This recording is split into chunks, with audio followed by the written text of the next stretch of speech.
ఆ తరువాత వాళ్ళకి ఒక కొడుకు ఇద్దరు కూతుళ్ళు పుట్టారని, తనకు ఒక కూతురు ఇద్దరు కొడుకులు వీళ్ళు పుట్టారని. అయితే వాళ్ళ అబ్బాయి ఎంటెక్ కంప్లీట్ చేసుకొని వస్తే అదే ఊరు ఫ్రెండ్ పెళ్ళికని వెళ్ళిన అక్కయ్యని వాళ్ళబ్బాయి చూసి వాళ్ళబ్బాయి ఇష్టపడి మనసు పడి నేను సుస్మితని తప్ప ఇంకొక అమ్మాయిని చేసుకోను అనే సస్తాననే సుందర్రావుతో అనేపాటికి సుందర్రావు జరిగినాయి అన్నీ మర్చిపోదాం చెల్లెమ్మ, గతం గతం అనుకోమ్మా నువ్వు, ఇప్పుడు మనకు వయసు అయిపోయింది, పెద్దవాళ్ళం అయిపోయాం, ఇంకా పగలు పట్టుదలలో ద్వేషాలు ఎందుకనే పెళ్ళాన్ని తీసుకొని తాంబూలాలతో ఇంటికొచ్చాడనే.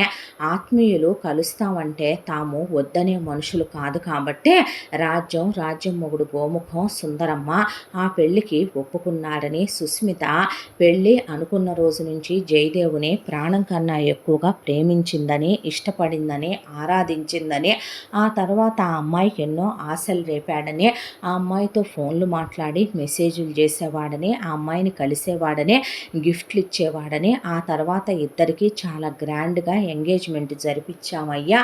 వాళ్ళు 300 ఎకరాలు కట్నం అడిగారు, ఇస్తామన్నాము. ఆ తర్వాత నగా నట్ర అడిగారు, ఇస్తామన్నాం. ల్యాండ్లు పెట్టమన్నారు, పెడతామన్నాము. అంతా సరే అనుకునే ఎంగేజ్మెంట్ కూడా అయిపోయి పెళ్లి ఏర్పాట్లు మొదలయ్యి రేపొద్దున పెళ్ళనంగా మమ్మల్ని అవమానించాలని పాత పగలన్నీ కడుపులో పెట్టుకొని వాడి కొడుకు లేచిపోయాడు అని వీళ్ళు పుకారు కొట్టించారు. అప్పటికే వాడు వాసుదేవులాగానే ఒకదాంతో ఎఫ్ఐఆర్ పెట్టుకొని దానికి తాళి కట్టి వాడు సిటీలో కాపురం పెట్టాడు. ఇక వాడు అంత అవమానం చేసిన తర్వాత మరో మగాడిని చేసుకోనని మనక్క పెళ్ళి పేరంటం లేకుండా ఇలా మిగిలిపోయింది నాయన. ఆ రోజు నుంచి మనక్క ఇలా కన్యగానే ఉండిపోయిందయ్యా. ఇంత అవమానించి ఒక స్త్రీ మనసునే ఎంత బాధ పెట్టి మోసం చేశాడనే అక్క పిచ్చిదానిలా తయారైపోయింది నాన్న. ఆ తర్వాత వాడు దాన్ని పెళ్లి చేసుకొని చక్కగా సిటీలో కాపురం పెట్టుకొని ఇద్దరిని కన్నాడు, ఒక కూతురు కొడుకుని. వీళ్ళు ముందు నాటకాలాడి జనం ముందు తర్వాత మన క్షమాపణ చెప్పినట్టుగా యాషాలేసి తర్వాత వాళ్ళు బాగానే కలుపుకున్నారా వాళ్ళ కొడుకుని. ఇప్పుడు వాళ్ళు బాగానే ఉంటున్నారు. ఆ సుందర్రావుకి ఇద్దరు కూతుళ్ళు ఉన్నారు. మా అందగత్తెల్లే వాడి కూతుళ్ళు కూడా వాడి కొడుకులాగా మళ్ళీ ఇన్నేళ్ల తర్వాత సుందర్రావు పెళ్ళాన్ని తీసుకొని తాంబూలం పళ్ళాలతో మన ఇంటికి వచ్చాడ్రా. వచ్చి నిన్ను తన ఇంటి అల్లుడిని చేయమనమని, తన కూతుర్ని ఈ ఇంటి కోడల్ని చేస్తానని వాడు వచ్చి జరిగిపోయినవన్నీ మర్చిపోదామని, వాడి కొడుకు వల్ల అక్కకు జరిగిన అవమానాన్ని మర్చిపోమనమని తమ కూతుర్ని ఈ ఇంటికి వియ్యమిచ్చి ఈ ఇంటితో వియ్యాన్ని కలుపుకొని జరిగిపోయిన విషయాలన్నీ మర్చిపోమనమని బ్రతిమిలాడి మొగుడు పెళ్ళాము ఆ తర్వాత మమ్మల్ని పెళ్ళికి సడే అనిపించుకొని వెళ్ళారు. ఆ తర్వాత మాకు పెద్ద నిజం తెలిసిందే. అంది రాజ్యం. ఏంటదే అన్నాడు రుద్ర. అంటే నేను చెప్తానమ్మా నువ్వాగు అని సుస్మిత మొదలుపెట్టింది. ఏమీ లేదురా, ఆ అమ్మాయిని నీకిచ్చి పెళ్లి చేసి నిన్ను ఆ అమ్మాయి తలగడ మంత్రాలు వేసి శృంగార మంత్రాలు వేసి నిన్ను వాళ్ళ చెప్పు చేతల్లో పెట్టుకొని వాళ్ళ ఇంటికి ఇల్లరికం అల్లుడుగా తీసుకెళ్ళిపోవాలని, మన ఇంటిని ముక్కలు చెక్కలు చేయాలని, నీ వాటా ఆస్తి మొత్తం కూడాను వాళ్ళు నీ వాటా వరకే కాకుండా మొత్తం ఆస్తికే ఎసరు పెట్టి నాకెటు పెళ్ళి పేరంటం కాలేదు కాబట్టి చిన్నోడికి అవసరమైతే వాళ్ళ చిన్నదాన్ని ఎరేసి వీడిని కూడా ముగ్గులోకి దించేసి మిమ్మల్ని వాళ్ళ ఇంట్లో ఘాటికి కట్టేసుకుందామని. వాళ్ళకి మొదటి నుంచే ఆ మహాలక్ష్మి రోజుల నుంచి అలవాటే కదా మన అవమానించటం, హేళన చేయటం, చులకన చేయటం. మన అమ్మమ్మ జీవితం బలిగా తీసుకున్నారు. మన అమ్మని పిచ్చిదాన్ని చేసి మన నాన్న వెర్రోడిని చేసి నన్ను తిక్కలదాన్ని చేసి ఆడుకున్నారు. ఇప్పుడు నీ బతుకుతో తమ్ముడు బతుకుతో కూడా ఆడుకుందాం అనుకుంటున్నారని ఆ ఇంట్లో మనకు తెలిసిన పని వాళ్ళు కొందరు ఉండి విషయం మోసుకొచ్చి చెప్పారు. దాంతో ఎన్నాళ్ళని ఎన్నేళ్ళని మన్నిలా చెయ్యాలనుకుంటున్నారో, మన్నిలా చేస్తారో అర్థం కావటం లేదు. దాంతోనే గుండె బాధతో నిండిపోయింది. అందుకే మేమందరం కలిసి ఒక నిర్ణయానికొచ్చాం. అంటే ఏంటది అన్నాడు. నేను చెప్తాను నాయనా అని సుందరమ్మ, నువ్వు ఆ సుందర్రావు గాడు మన కుటుంబాన్నే నామరూపాలు లేకుండా చేసి మన చెల్లాచెదురు చెయ్యాలనుకున్నాడు కాబట్టి ఇన్నేళ్ళు నా మొగుడిని వాళ్ళమ్మ పంచుకున్నా ఊరుకున్నాను. మీ అమ్మతో పాటు అది తల్లైనా నేను దానికి కొడుకు పుట్టినా భరించాను. మీ తాతయ్య నా ఆస్తిలో నుంచి వాటా దాని కొడుక్కి పెట్టినా నేను మాట్లాడలేదు. కానీ మీ అక్కని వాళ్ళు అవమానించారు చూసావా, అది పెళ్ళి పేరంటం లేకుండా మిగిలిపోయింది చూసావా, ఆ దిగులతోనే నేను సగం కుంగిపోయాను. మళ్ళీ ఇప్పుడు మీ అమ్మకి తలకొరివి పెట్టడానికి మీ తమ్ముణ్ణి, మీ నాన్నకి తలకొరివి పెట్టడానికి నిన్ను లేకుండా మీ మీద అన్నాశలు పెట్టుకొని మీరు పెళ్ళాం పిల్లలతో చల్లగా ఉంటే చూడాలని మేము అనుకుంటుంటే, జీవితాలనే పతనం చేయాలనుకుంటున్న వాళ్ళని ఏం చెయ్యాలి చెప్పు? వాళ్ళని ఏం చేస్తే మాత్రం ఆ దేవుడు ఇది చేస్తాడంటావు చెప్పు అనేపాటికి మరి మీరేం చేద్దామనుకుంటున్నారు అన్నాడు రుద్ర. ఏమీ లేదు, బాధ అంటే వాడికి తెలియాలిగా, నొప్పి అంటే వాడికి తెలియాలిగా. అంటే అమ్మ ఈ సోది, ఈ సొల్లు, ఈ సుత్తంతా ఎందుకో, మెయిన్ మ్యాటర్కి రండి అనేసరికి గోముఖం, ఏమీ లేదురా, నువ్వు ఆ సుందర్రావు పెద్ద కూతుర్ని పెళ్లి చేసుకోవాలి అంటే ఇంకా మోస్తావా నువ్వు? నాకు పెద్దగా రెస్పెక్ట్ ఇచ్చే అలవాటు లేదని మీకు బాగా తెలుసు. నన్ను చిన్నప్పటి నుంచి దీన్ని వాణ్ణి అలా పెంచిందే మీరు. అయినా నాకు అర్థం కాని ఒక విషయం అడుగుతాను.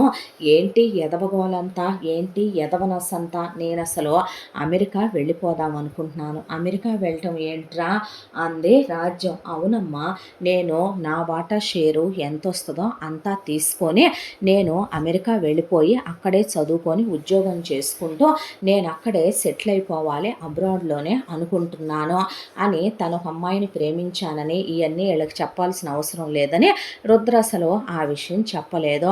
ఇప్పుడు నువ్వు అమెరికా వెళ్ళిపోతే ఎలాగరా? నేను మీ పగల కోసం, మీ కోపాల కోసం నేనెవరిని పెళ్లి చేసుకోలేను. కావాలంటే వీడిని చేసుకోమనండి అంటే వాడెలా చేసుకుంటాడ్రా?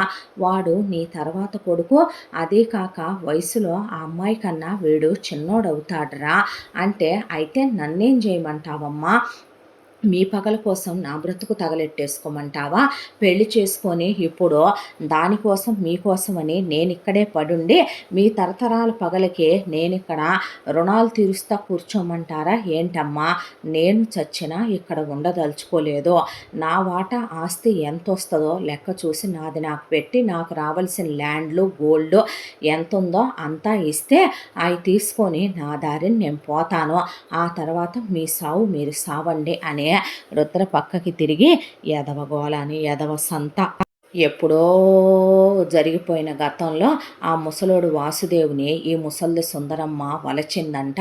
వాడేమో మళ్ళీ ఆ మహాలక్ష్మి అనే దాన్ని లవ్ చేసి చేసుకున్నాడంట. అక్కడ ఆవిడకు ఒక కొడుకుని ప్రసాదించాడంట. దీన్ని మా అమ్మని ప్రసాదించాడంట. ఆస్తిలో ఒక 300 ఎకరాలు తీసుకెళ్ళి ఆ కొడుక్కి పెట్టాడంట. ఆ తర్వాత వాడు అది పోయారంట. అక్కడతో వీళ్ళు వదిలేసి మూసుకొని ఊరుకోవచ్చు కదా, ఊరుకుంటే ఏ దరిద్రమూ ఉండదు కదా.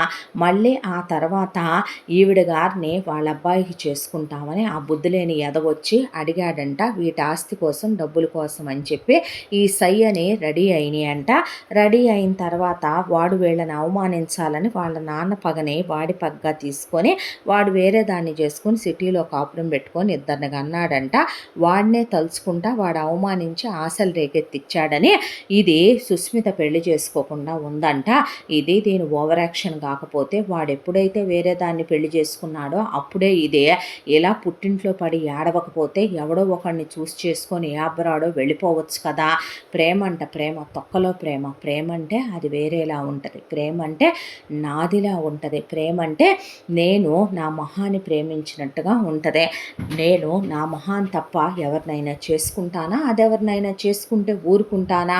ప్రేమ అంటే అనిర్వచనీయమైనది. ప్రేమ అంటే దానికోసం నేను మారానే, అదే ప్రేమంటే దాని చేత నేను దెబ్బతిన్నానే అదే, ప్రేమంటే దాని వైపు నేను స్టాండ్ తీసుకున్నానే అదే, ప్రేమంటే దానికోసం నేను తొక్కలో లెక్చరర్లకి ప్రిన్సిపల్ ముసలోడికి రెస్పెక్ట్ ఇచ్చానే అదే, ప్రేమంటే దానికోసం నేను మందు సిగరెట్లు మానేశానే అదే, ప్రేమంటే నేను నా కోపాన్ని ర్యాష్నెస్ని దానికోసం నేను వదిలేశానే అది, దాన్నంటారు ప్రేమనే.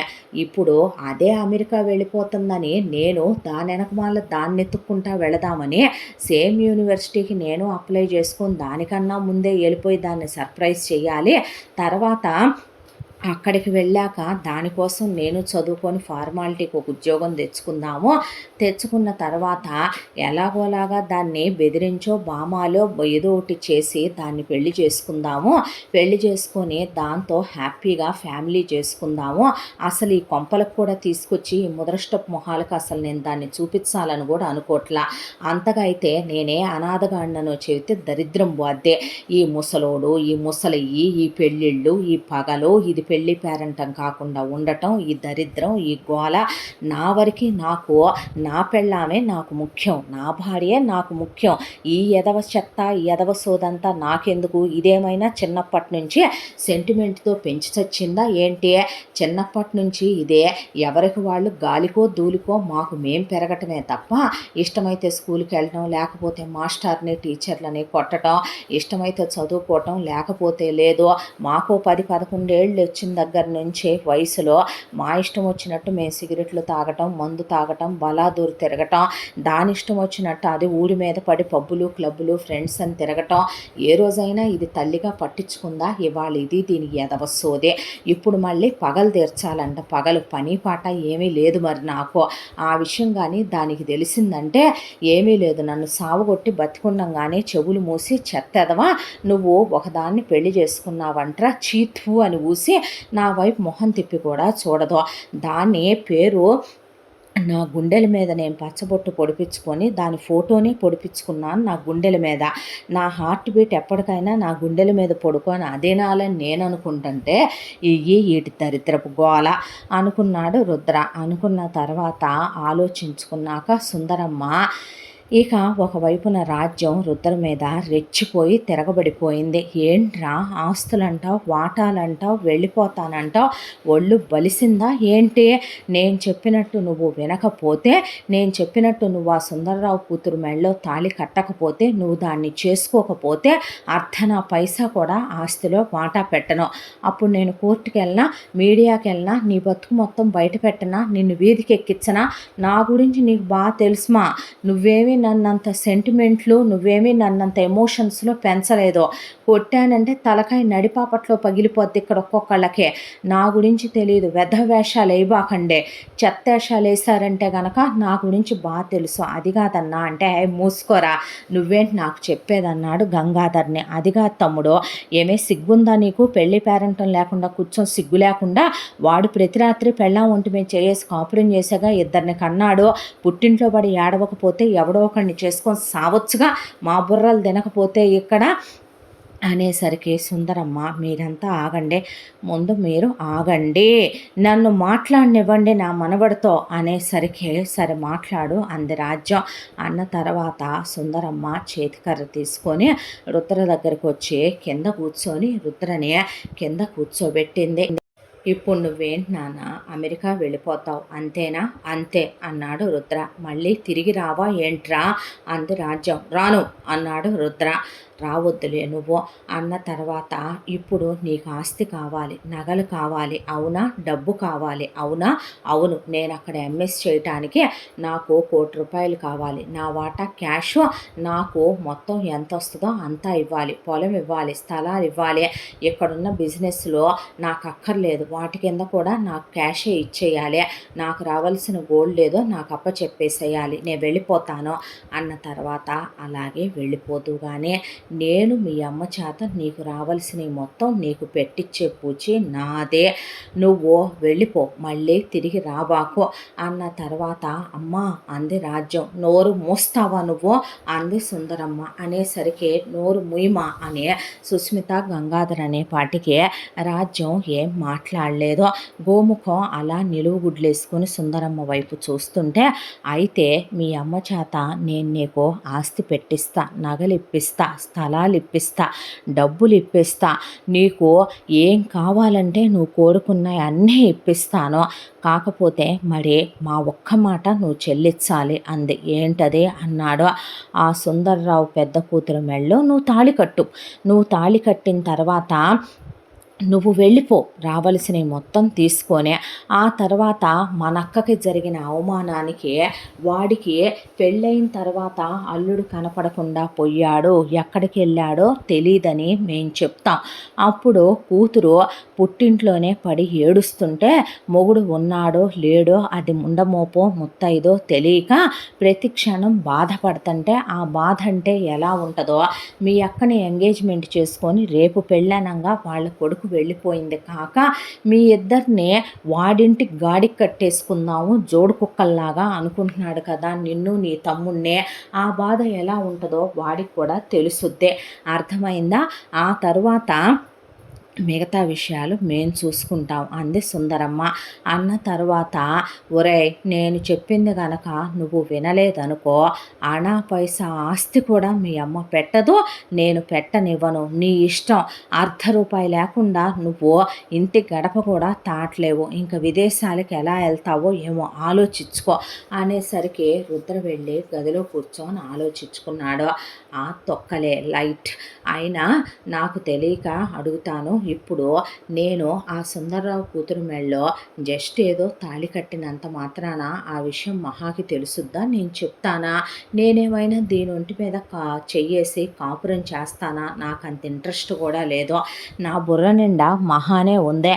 ఇప్పుడు ఏంటంట, మహా అయితే గనక దాని మెళ్ళో తాళి కట్టాలి, కట్టిన తర్వాత నా దారిని నేను నా మహా కోసం అమెరికా చెక్కేస్తా, నేనెటు తిరిగి వచ్చే పని లేదు, నేను అక్కడ హ్యాపీగా నా మహాతో చదువుకొని ఉద్యోగం చేసుకుంటా, నేను అక్కడ నా మహాని పెళ్లి చేసుకొని ఇక్కడున్న ప్రాపర్టీలన్నీ తర్వాత నాకు పిల్లలు పుట్టాక నేను ఒక్కడిని వచ్చి అమ్ముకొని మొత్తం క్యాష్ చేసుకొని తీసుకెళ్ళిపోయి హ్యాపీగా నా బతుకేదో నేను బతుకుతాను.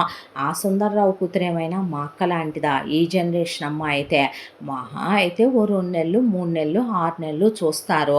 పెళ్ళయిన తర్వాత తాళి కట్టిన తర్వాత మొగుడు అయిపోజా లేకుండా ఎక్కడికి వెళ్ళాడో తెలియకుండా పోయాడంటే దాని ఒంటి మీద నేను చెయ్యకుండా వెళ్ళటమే పెద్ద వరం అని భావించి శుభ్రంగా బోలెడు మంది అబ్బాయిలు ఉంటారు ఈ రోజుల్లో అమ్మాయిల్ని యాక్సెప్ట్ చేసి చేసుకునేవాళ్ళు.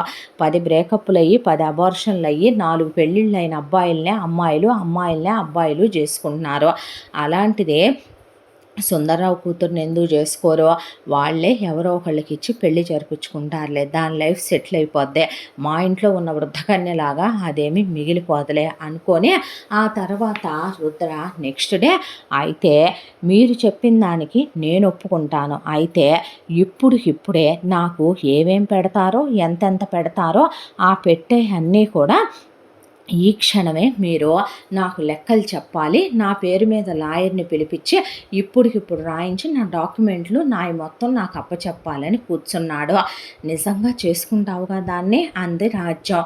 నేను నీలాగా తప్పుడు వెధవని కాదులే, కానీ నీ కడుపును పుట్టిన నీ పెంపకంలో పెరిగిన నాకు ఈ మధ్య అన్నమాట మీద నిలబడే అలవాటు అయిందిలే, కానీ ముందు నువ్వు నోరు మూసుకొని చెప్పు అన్నాడు. అన్న తర్వాత ఉన్న 700 ఎకరాల్లో 200 ఎకరాలు అయిపోయిందిరా, తెలుసులే, నువ్వు మిగిల్చింది 500, అందులో 250 నాకు 250 చిన్నోడికి, అంతేనా?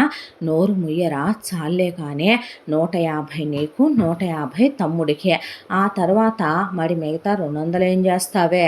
అక్కకి 100 పెట్టొద్దురా నాన్న, నేను 100 ఉంచుకోవద్దు అన్న తర్వాత ఇప్పుడు దీనికి పెళ్ళి లేదు, పేరంటం లేదు, మొగుడు లేదు, మొద్దు లేదు, దీనికి ఇప్పుడు నువ్వు 100 ఎకరాలు పెడితే ఏం చేసుకుంటుంది ఇప్పుడు ఈ వృద్ధ కన్య? నాకు అర్థం కాని విషయం. అదేంట్రా, రేపు దాన్నెవరు చూస్తారు? రూపాయి లేకపోతే దానికి పెడుతున్నారుగా, మళ్ళీ మీకెందుకు 100 ఎకరాలు? అదేదో మా ఇద్దరికి చెరో 200 పెట్టొచ్చుగా పోనీ అంటే, పోనీలేయ్యా, మీ అమ్మ నాన్న తదనంతరమైనా ఎవరికి వస్తుంది? నీకు నీ తమ్ముడికేగా చెరిసగం వచ్చుద్దే. మీ అక్కకేమైనా పిల్ల జల్ల మొగుడా మొద్దుల? దాని బతుకే నాశనం అయిపోయింది కదయ్యా. అదైనా రేపు నీకు వాడికి పెట్టిపోయేదేగా అంది సుందరమ్మ. అబ్బో, ఇంకా ఆపేవా నువ్వు? చిరాగ్గా ఉంది నాకు అన్న తర్వాత, నువ్వు వ్యాపారాలు వద్దన్నావు కాబట్టి అవి చిన్నోడికి ఇస్తున్నా, వాటి కింద నీకు ఇన్ని కోట్ల రూపాయలు డబ్బు ఇస్తాను, దాంతోపాటు నీకు ఇన్ని ల్యాండ్లు పెడుతున్నాను, అలాగే సిటీలో ఉన్న మన ఇళ్లల్లో నుంచి ఇన్ని ఇళ్ళు పెడతాను అన్నాక లాయర్ని పిలిపించి ముందు మొత్తం నా పేరు మీద రాయివే నువ్వు అన్న తర్వాత లాయర్ని పిలిపించి మొత్తం రుద్రకి డక్కులుగా చెల్లేటట్టుగా మొత్తం రాసిచ్చేసింది రాజ్యం. తర్వాత నా షేర్కి రావాల్సిన డైమండ్స్, గోల్డ్స్, సఫైర్స్, ఎమరాల్డ్స్ ఇంకెయ్యో ఉంటాయిగా లేడీస్ సెట్లు తిద్దు కానీ బయటికి పద, సిల్వర్ కూడా తిద్దు కానీ పద అన్నాడు రుద్ర. ఎక్కడికి వెళ్తాయిరా, ఇప్పుడే వాటాలు పంచడం ఎందుకురా, చిన్నోడికి పెళ్ళవలేదు కదరా, తర్వాత ఇస్తాను కదరా అంటే, నీకు నేను చెప్పా నేను వెళ్ళాక మళ్ళీ రాను అనే. నా పేరు మీద ఆల్రెడీ బ్యాంక్ అకౌంట్లో లాకర్లు ఓపెన్ అయ్యే ఉన్నాయిలే కానీ ఆ లాకర్లో పెట్టుకుంటాను నేను, మూసుకొని దీను ముందు అన్నాడు వాళ్ళ అమ్మనే. అన్న తర్వాత తీయలేక తీస్తుంటే మొత్తం మంచం మీద పడేసి, ఈ సెట్లు వరకు నేను తీసుకుంటున్నాను, ఈ సిల్వర్ వరకు నేను తీసుకుంటున్నాను, మిగతాయి నీ వృద్ధ కన్యకి నీ చిన్న కొడుక్కి పంచుకోమంటే సుందరమ్మ ఊరుకోమన్నట్టు కళ్ళతో సైగ చేసింది రాజ్యానికి. తనవి తీసుకెళ్ళి లాకర్లో పడేసుకున్నాడు రుద్ర.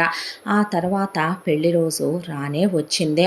ఈలోగా సుందర్రావు వాళ్ళు పెళ్లి ఏర్పాట్లు ఇక్కడే వాళ్ళింట్లోనే మేమే చెయ్యాలి అందని రాజ్యం ఇక్కడికే పిల్లని తీసుకొని వచ్చారు. వచ్చిన తర్వాత వాళ్ళ అబ్బాయి జయదేవ్ కోడల్ని పిల్లల్ని తీసుకొని చిన్న కూతురు రమ్యని తీసుకొని వస్తే, రమ్య వైపు గంగాధర్, ఇక అక్కడ ఉన్న జయదేవ్ వైపు పెదవంతా కొడికేసుకుంటూ మత్తెక్కిన కళ్ళతో అలా చూస్తూ వీడందం ఏమీ తగ్గలేదు. 10 ఏళ్ల క్రితం వీడు ఎంగేజ్మెంట్ చేసుకొని పెళ్ళిలో వెళ్ళిపోయినా అదే అందం ఇంకా రోజు రోజుకి. ఏం తింటున్నావురా, అంత ముద్దొస్తున్నావు, అంత అందం పెరిగిపోతుంది ఏంట్రా రోజు రోజుకి అని అలా చూసింది జయదేవ్ వైపు. జయదేవ్ తల తిప్పేసుకున్నాడు. ఆ తర్వాత కోపంతో ఎర్రబడ్డ కళ్ళతో జయదేవ్ భార్య వైపు, అక్కడే ఆడుకుంటున్న జయదేవ్ పిల్లల వైపు, వీళ్ళు నీకు నాకు పుట్టాల్సిన వాళ్ళు కదూ, ఇదా నీతో పాటు రోజు పక్క పంచుకుంటుంది, నేను అనుభవించాల్సిన సుఖాలన్నీ ఇది అనుభవిస్తుంది కదని ఆ అమ్మాయి శ్రీదేవి వైపు అలా చూసింది సుస్మిత. ఆ తర్వాత అక్కడే ఉన్న రమ్య వైపు గంగాధర్ కళ్ళల్లోకి కామాన్ని తెచ్చుకొని ఆ అమ్మాయి వైపు, ఏమున్నావే, ఏం అందమే, ఏం వంపులే, ఏం సొంపులే, మీ ఫ్యామిలీకి అందుకేనేమో మగాళ్ళు ఈనాములైపోయి అలా వాళ్ళ కాళ్ళ కింద లొంగి వంగిపోయేదే. ఆ రోజు ముసలోడు మీ నానమ్మ కింద, ఆ తర్వాత మీ నాన్న మీ అమ్మ కింద, మీ అన్న మీ వదిన కింద, ఇంకా నయ్యం మావాడు నీ అక్కని చూడలా, దాన్ని ఇందాకటి నుంచి మేలి ముసుగులో ఉంచి తీసుకొచ్చారు, లేదంటే వాడు ఫిదా అయ్యేవాడేమో, అబ్రాడ్ వెళ్తానన్నాడు, అబ్రాడ్ లేదేమి లేదని శోభనం ఏర్పాట్లు చేయమనేవాడేమో, చచ్చి ఊరుకునేవి మా ముసల్ది మా అమ్మ అని. నెక్స్ట్ నీకు నాకేలే లగ్గం ఎలా చేయించుకోవాలో నాకు బాగా తెలుసుగా, మా వాళ్ళలాగా మనం తాళి కట్టిందాకా కూడా ఆగే ఇది కాదులే అని ఆ అమ్మాయి వైపు అదోలా చూస్తూ నుంచున్నాడు గంగాధర్. ఈలోపు రుద్రకి మహాదేవికి వాళ్ళదే జమీందారుల వంశం కాబట్టి ఆడవాళ్ళకి ఘోష ఉంటుంది కాబట్టి వాళ్ళని మేలి ముసుగులో తీసుకొస్తారు. ఆ తర్వాత ఏదో మెళ్ళో తాళిగట్టి ఒకటి అనేసి జాల్లే అంటే, ఉరై నేను ఇక్కడే ఉన్నాను అన్నాక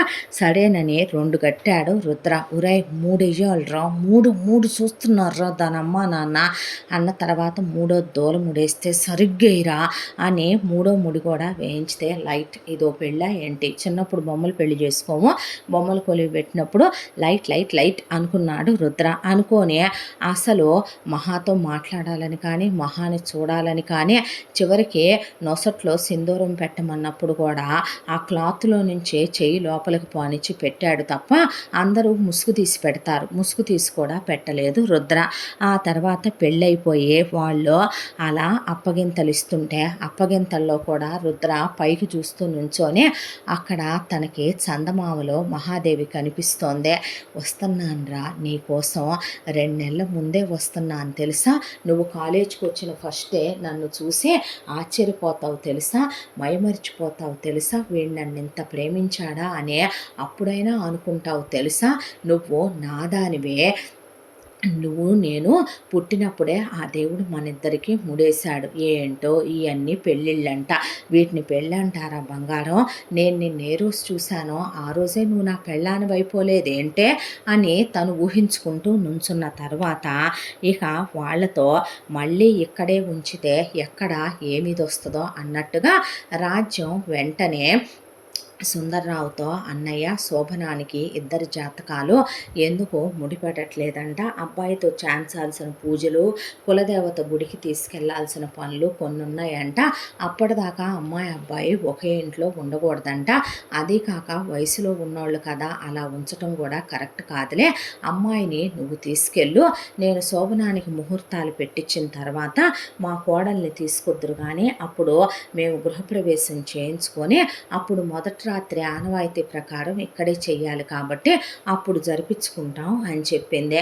పిల్లని తెచ్చి తాళి కట్టించుకొని వచ్చిన చుట్టాలు బంధువులతో సహా ఇక వసుధ సుందర్రావు కూడా జయదేవ్ భార్య పిల్లలు రమ్య కూడా మళ్ళీ వెనక్కి తిరిగి వెళ్ళిపోయారు మహాన్ తీసుకొని. ఆ తర్వాత అలా మహాదేవి వెళ్ళిపోవటం, ఆ తర్వాత వెంటనే రుద్ర మళ్ళీ గొంతు మీద కూర్చున్నాడు రాజ్యాన్ని. 2 కోట్లు డబ్బులు ఇవ్వమని. కోటే అన్నావు కదరా ఎంఎస్కే అంటే, నా ఒక్కడికి కోటే మరి ఇంకెవరికే అన్న తర్వాత నీకెందుకు అవన్నీ, నేను అక్కడ ఏ పార్ట్ టైంలు చెయ్యను కదా మూసుకొనివ్వు అని ఓ 2 కోట్ల డబ్బులు తీసుకున్న తర్వాత కొడుకుని తీసుకెళ్ళి అలా అమెరికా ఫ్లైట్ ఎక్కిచ్చి సెండ్ ఆఫ్ ఇచ్చి నిజంగా రావుగా అన్న తర్వాత మీ అందరు సచ్చినంతొట్టే రాను, నేను వస్తే మీరు పోతారు సరేనా అన్నాక ఆ సరే సరే అని ఫ్లైట్ ఎక్కిచ్చేశారు. అలా రుద్ర ఇక్కడి నుంచి వెళ్ళిపోయి అమెరికాలో దిగటం కూడా అయిపోయింది. అలా అమెరికా వెళ్ళినటువంటి రుద్ర తను ఆల్రెడీ అంతకుముందే ఎప్పుడైతే కనుక వాసంతి చెప్పిందో ఆ రోజు నుంచే ఒకవైపున తను అదే యూనివర్సిటీకి అప్లై చేసుకుని తన పనుల్లో తను కింద పడి మీద పడి వాళ్ళని పట్టుకొని వీళ్ళని పట్టుకొని ఆ పనుల్లో ఉన్నాడు. ఇక వెళ్ళగానే ఒక చోట ఫ్లాట్ తీసుకొని అకామిడేషను చూసుకొని ఇక మహా కోసం ఎదురు చూస్తూ కూర్చున్నాడు. ఈలోపు 2 నెలల కాలం గడిచిపోయింది. కాలేజ్ ఓపెన్ అయిపోయింది. కాలేజ్కి జాయిన్ అవ్వాల్సిన అందరు స్టూడెంట్స్ వచ్చారు. మహా రాలేదేంటి అని ఫస్ట్ డే సర్ప్రైజ్ చేద్దాం అనుకున్న వాడల్లా ఆ తర్వాత అలా వారం రోజుల పాటు కాలేజ్ చుట్టూ కుక్కలా తిరిగాడు. ఆ అమ్మాయి కనిపించలేదు. వెళ్ళి కాలేజ్ రికార్డ్స్లో వెతికాడు. వెతికి చూస్తే ఆ అమ్మాయి అసలు అక్కడికి వచ్చినట్టుగానే అప్లై చేసినట్టుగానే అసలు ఎలాంటి ఇవి లేవు. ఆ తర్వాత ఆనవాళ్ళు లేకుండా పోయాయి అంటే ఎక్కడికి వెళ్ళింది, పోనీ వేరే ఏదైనా కాలేజీలకు వెళ్ళిందా అని అక్కడ రుద్రకి తెలిసిన ఫ్రెండ్స్ అంతకుముందే కొంతమంది ఇంటర్లోనే వెళ్ళిపోయి అక్కడ సెటిల్ అయిన పిల్లలు కొంతమంది ఉన్నారు. అయితే వాళ్ళను పట్టుకొని ఇలా ఒక అమ్మాయి ఇక్కడికి రావాలి రాలేదురా అని చెప్పేపాటికే వాళ్ళు పాపం రుద్ర కోసం అని చెప్పి వాళ్ళ స్టేట్స్లో ఉన్నటువంటి వాటిల్లో వాళ్ళు వెతికితే అసలు ఆ పేరుతో నువ్వు చెప్పిన ఫోటోతో ఎవరూ లేరు రుద్ర అని చెప్పేపాటికే ఏమైంది, ఎక్కడికి వెళ్ళింది, వస్తానని చెప్తే మాట తప్పదే తింగరదే అని అసలు నేను బుద్ధి లేకుండా ఇలా వచ్చి తప్పు చేశానా అనే దాంతో వాసంతికి ఫోన్ చేశాడు రుద్ర. వాసంతికి ఫోన్ చేసేసరికి వాసంతి ఫోన్ ఎత్తింది. ఫోన్ ఎత్తిన తర్వాత అసలు ఇదేమైందే, ఇక్కడికి రాలేదు, నేను వచ్చి కూడా దీనికోసం 2 నెలల 15 రోజులు అయిపోయింది, పిచ్చోళ్ళలాగా దీనికోసం వెతుక్కుంటున్నాను, ఎక్కడికి వెళ్ళిందో జరిగిందో ఏమైందో కనుక్కోవా, ఒకవేళ అక్కడే ఉంటే కనుక నేను తిరిగి వస్తాను అని చెప్తే, సరే సరే నువ్వు టెన్షన్ పడకు, నేను కనుక్కుంటాను, త్వరగా వాసంతి, నా గుండె కొట్టేసుకుంటుంది దానికోసం. అయ్యో నువ్వు కంగారు పడకు, నాకేదో అలజడిగా ఉంది వాసంతి అనేసరికి వాసంతి ముందు డైరెక్ట్‌గా వసుధా సుందర్‌రావు వాళ్ళ ఇంటి దగ్గరికి వెళ్ళింది.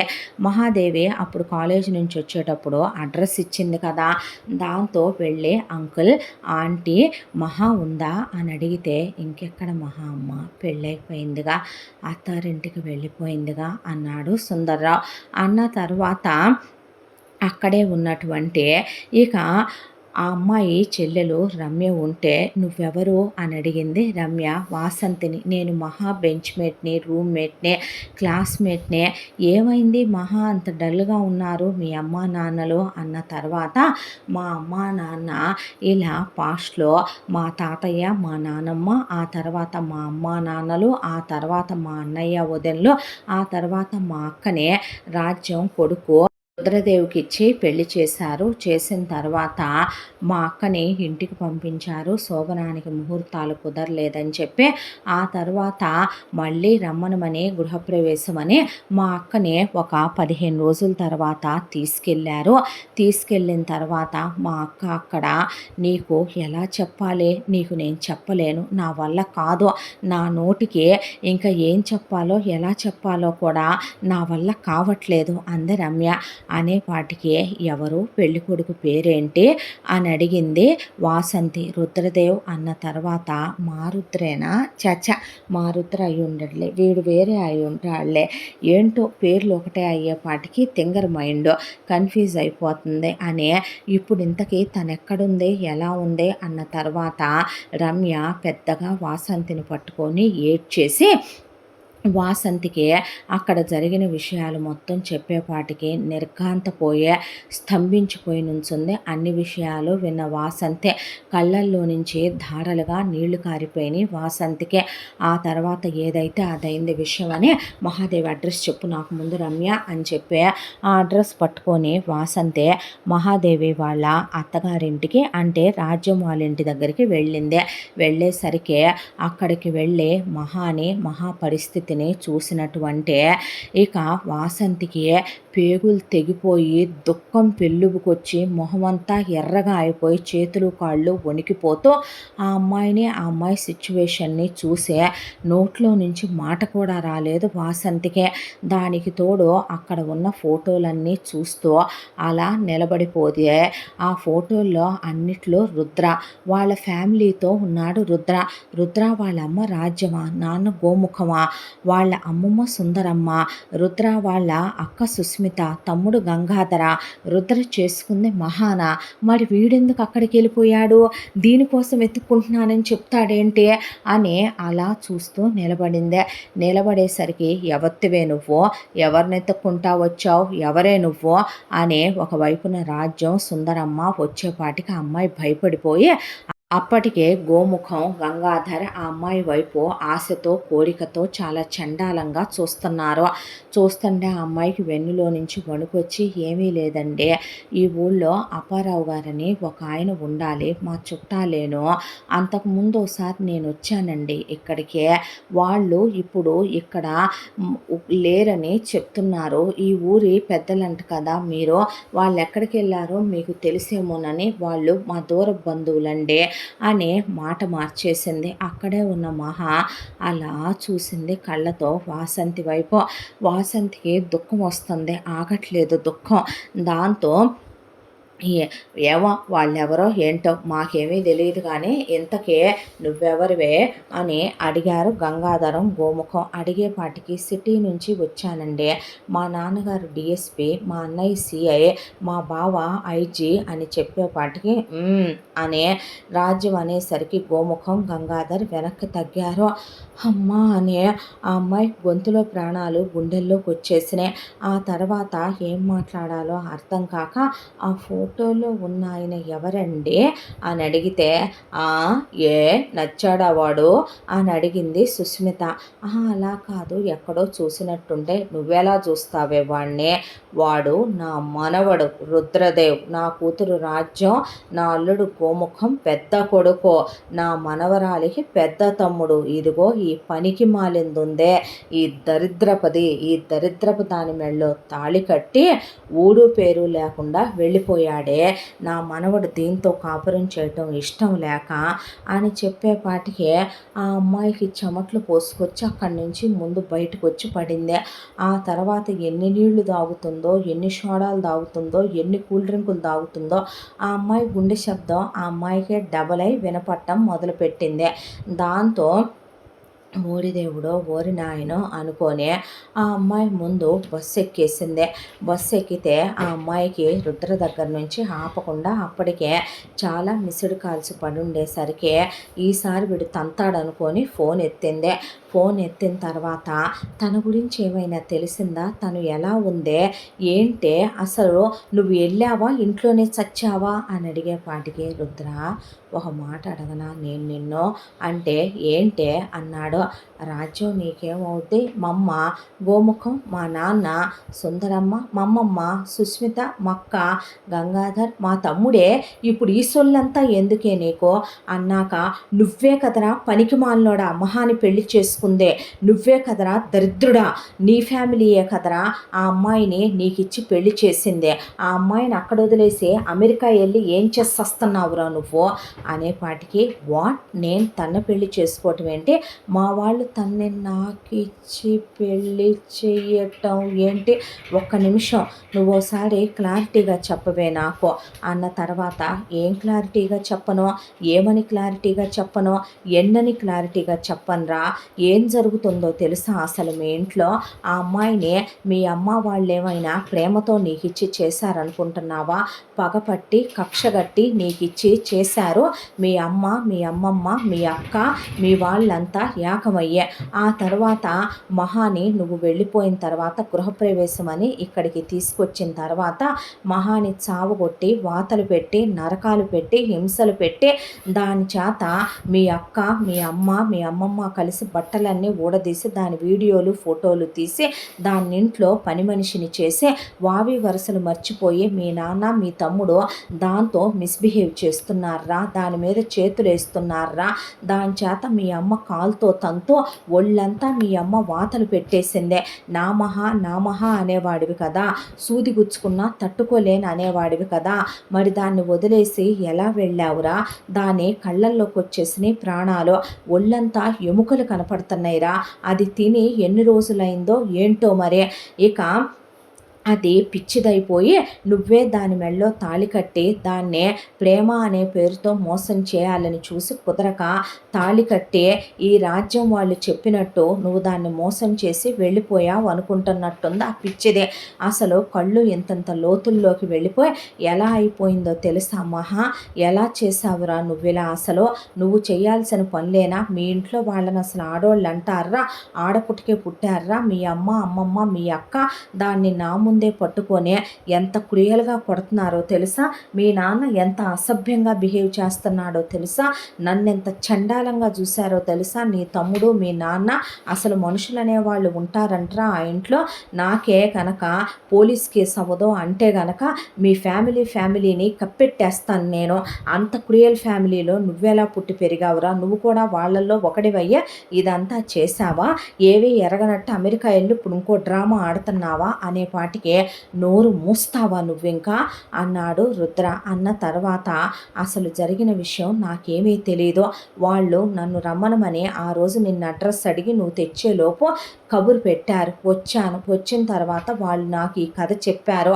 చెప్పిన తర్వాత మేలు ముసుగేసి తీసుకొచ్చారు పెళ్ళికి మహాదేవిని పెళ్లి కూతుర్ని చేసి, తన పేరు మహాదేవ్ అని కూడా నాకు తెలియదు, అసలు తన మీద నేనే ఇంట్రెస్ట్ పే చేయలేదు, మా అక్క పెళ్లి చేసుకోకుండా చేయకుండా ఉండిపోయిందంటే తను కూడా ఎందుకు అలాగే ఉండిపోద్ది? ఈ తరం అమ్మాయి చదువుకున్న అమ్మాయి, మహా అయితే కనుక నేను వెళ్ళిపోయిన తర్వాత లైట్ తీసుకొని డివోర్సు పడేసి వేరే వాడిని పెళ్లి చేసుకుంటుంది అనే దాంతో వీళ్ళు నాకు ఆస్తి పెట్టనన్నారు, ఇలా బెదిరించారు, ఇలా పెళ్లి చేసుకోమన్నారు, దాంతోనే ఇలా తాళి కట్టానే పనికి మాలిందానా, ఆ అమ్మాయి లైఫ్ నాశనం చేసేవాడినే అయితే గనక అక్కడే ఉండి ఫస్ట్ నైట్ చేసుకుంటాను, కానీ ఇలా నా మహా కోసం వచ్చి పిచ్చోళ్ళలాగా స్టేట్లన్నీ పట్టుకొని తిరుగుతూ కాలేజీలన్నీ అడుక్కుంటూ తిరుగుతానా, నా ఫ్రెండ్స్ కాళ్ళు గడ్డాలు పట్టుకొని నా క్యారెక్టర్ ఏంటో నీకు తెలీదా అనేపాటికి, కానీ తప్పు జరిగిపోయిందిరా, ఎవరి వల్ల జరిగిపోయినా ఇప్పుడు ఏం చెయ్యాలి అందే వాసంతే. ఏం చేస్తావో నాకు తెలియదు, నా మహాకి నువ్వేం చెప్తావో ఎలా చెప్తావో ఏం చేయబోతున్నావో నాకైతే తెలియదు, మరి ఇప్పుడు నువ్వేం చేయబోతున్నావో. నెక్స్ట్ ఇమీడియట్గా 2 గంటల్లో ఇండియాకు ఫ్లైట్ ఉందే, అది ఎక్కి వస్తున్నా, ఒక్కొక్కళ్ళ పని నేను వస్తే ఎలా చెప్తానో నీకు తెలియదులే నా గురించి. నేను కాలేజీకి వచ్చిన దగ్గర నుంచేగా నువ్వు చూసావు, అంతకుముందు మన క్యారెక్టర్ ఏంటనేదే ఇప్పుడు సిల్వర్ స్క్రీన్ మీద జనాలందరూ కూడా చూస్తారు అనేపాటికి, ఓరి దేవుడో, ఓరి నాయనో, ఓరి తండ్రో అని బుర్ర పనిచేయని వాసంతే ఎలాగైతే అయ్యే పని కాదులే కానీ అని చెప్పి బస్సు ఆపిచ్చి ముందు బస్సులోంచి దూకేసి ఒక కారు మాట్లాడుకుందే. ఆ కారు మాట్లాడుకొని ఎదవ జీవితం, మా నాన్నగాడు గవర్నమెంట్ ఉద్యోగస్తుడయ్యండి ఒక కారు కూడా కొనివ్వడు దరిద్రుడు, నాకు ఇంటి ముందు 4 కార్లున్న ముదృష్టపోడు అని తను చేయాల్సిందేంటో ఆలోచించుకొని ఒక కారు మాట్లాడుకొని ఆ కారు ఎక్కేసింది వాసంతే. ఆ తర్వాత 48 గంటల సమయం గడిచిపోయింది. 48 గంటల తర్వాత రుద్ర ఇండియాలో దిగాడు.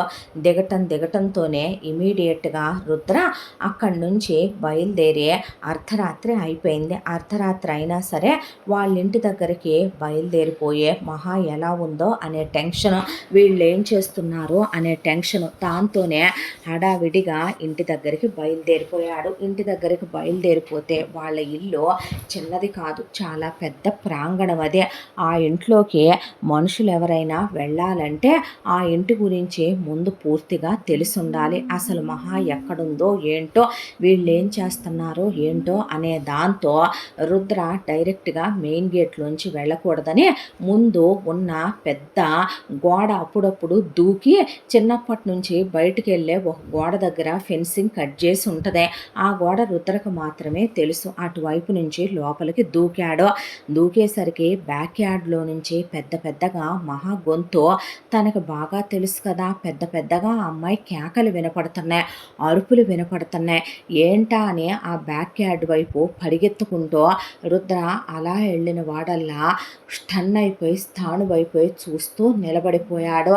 అక్కడ మహాదేవి సన్నగా పుల్లలా అయిపోయి ఆ అమ్మాయి చీరంతా లాగేస్తూ తన తమ్ముడు బావి వరుసలో మర్చిపోయి ఆ అమ్మాయితో మిస్బిహేవ్ చేస్తూ ఆ అమ్మాయి బ్లౌజ్ అంతా చించేసి ఆ అమ్మాయిని ఇన్నర్ మీద నుంచోబెట్టి మానభంగం చేయటానికి సిద్ధపడిపోయాడు.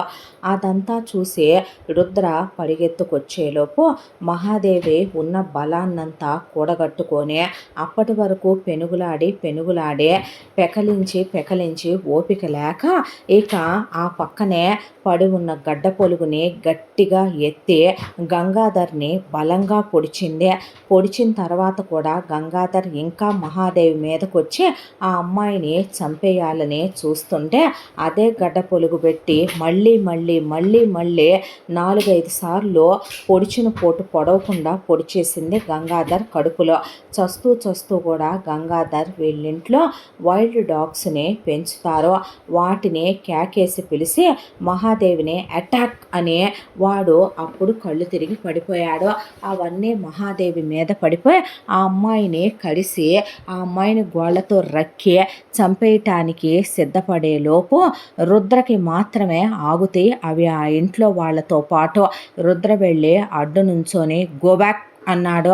అనేసరికి ఒక్కసారిగా అవన్నీ సైలెంట్ అయిపోయి మెల్లగా హూ హూ హూ అనుకుంటూ వచ్చిన దారినే వెళ్ళిపోయిన తర్వాత మహా అలా నిలబడిపోయిందే. వెంటనే తను పైనేసుకున్న కోట్ తీసి ఆ అమ్మాయికి వేసి జిప్పేసేసరికి ఆ అమ్మాయి మోకాళ్ళ మీద కూర్చుండిపోయింది. రుద్ర మోకాళ్ళ మీద కూర్చుంటే రుద్రని గట్టిగా కౌగిలించుకొని, "ఎన్నాళ్ళు పట్టిందేంట్రా నువ్వు రావటానికే? నన్నొదిలేసి ఎలా ఉండగలిగావు? ప్రేమన్నావు, ప్రేమించానన్నావు. ఇదేనా ప్రేమ? మరి నా మెడలో తాళి కట్టి ఎలా వెళ్ళిపోయావురా నన్నొదిలి? నాకు మేలి ముసుగు వేస్తే కాలి మెట్టెలు పెట్టేటప్పుడు నా కాళ్ళ వైపు చూడలేదా? చూడలేదు బంగారం. నా చేతికి ప్రధాన పొంగరం పెట్టేటప్పుడు నా చేతులు చూడలేదా? చూడలేదురా. ఐఎమ్ సారీ, సారీ, సారీ అని రుద్ర పట్టుకునేసరికి ఎక్కిళ్ళు పెట్టి ఏడుస్తూ మహా జరిగింది మొత్తం చెప్పుకురావటం మొదలుపెట్టింది రుద్రకే. "నువ్వు నా మెడలో తాళి కట్టి వెళ్ళిపోయిన తర్వాత చాలా పద్ధతిగా వచ్చి మీ అమ్మ, అక్క, మీ అమ్మమ్మ, మీ తమ్ముడు, మీ నాన్న గృహప్రవేశం చేయించి నన్ను ఇంటికి తీసుకొచ్చారు. తీసుకొచ్చిన తర్వాత ఇక నేను ఇంట్లో అడుగుపెట్టిన తర్వాత నన్ను ఒక గదిలో బంధించారు. చిత్రహింసలు పెట్టారు. ఇగో ఒళ్ళంతా వాతలు పెట్టారు. ఆ తర్వాత తల పగలగొట్టేశారు.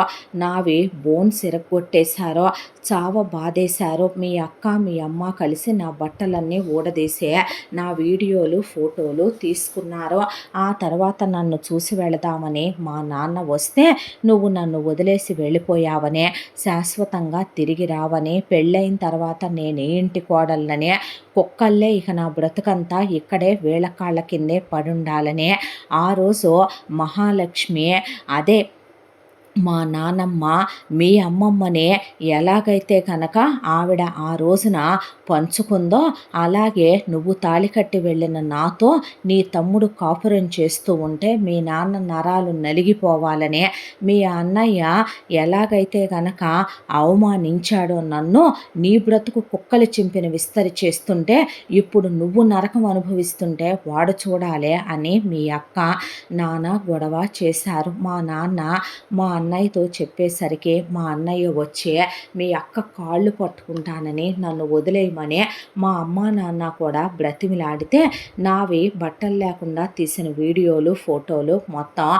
మా నాన్న ముఖాన, మా అమ్మ ముఖాన పడేసి మా అన్నయ్య ముఖాన పడేస్తే పర్వాలేదు, మహా అయితే కనుక పెట్టుకోండి సోషల్ మీడియాలో today's news paper, tomorrow's waste paper, ఇలాంటి వాటికి మేమేం భయపడం, మా చెల్లెల్ని మేము తీసుకెళ్ళిపోతామంటే మా నాన్న అడ్డుపడిపోయాడు. వీలు లేదన్నాడు.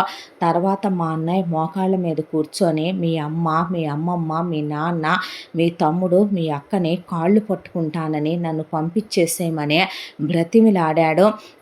అయితే ఇప్పటికిప్పుడు నీ పెళ్ళాం మెళ్ళో తాళి తెంచి దానికి విడాకులిచ్చే, దాని కడుపున పుట్టిన నీ పిల్లలకి సంబంధం లేదని, ఇప్పటికీ నీ అందమేమీ తగ్గలేదురా, రా పడగ్గదిలోకి, ముందు నన్ను సుఖపెడుదు గాని ఆ తర్వాత నువ్వు నా మెళ్ళో తాళి కడుదు గాని, ఇన్నేళ్లుగా నువ్వు కాదన్న ఈ అందాన్ని ఎంతమంది పాలేరుగాళ్లతో, ఎంతమంది కాల్ బాయ్స్తో నేను సుఖపడుతున్నా, ఎంతమంది నన్ను సుఖపెడుతున్నా నువ్విచ్చే సుఖంలా మాత్రం నా మనసును తాకలేకపోతుంది. రారా అనే పాటికి మా అన్నయ్య నిర్ఘాంతపోయి నిలబడిపోయాడు.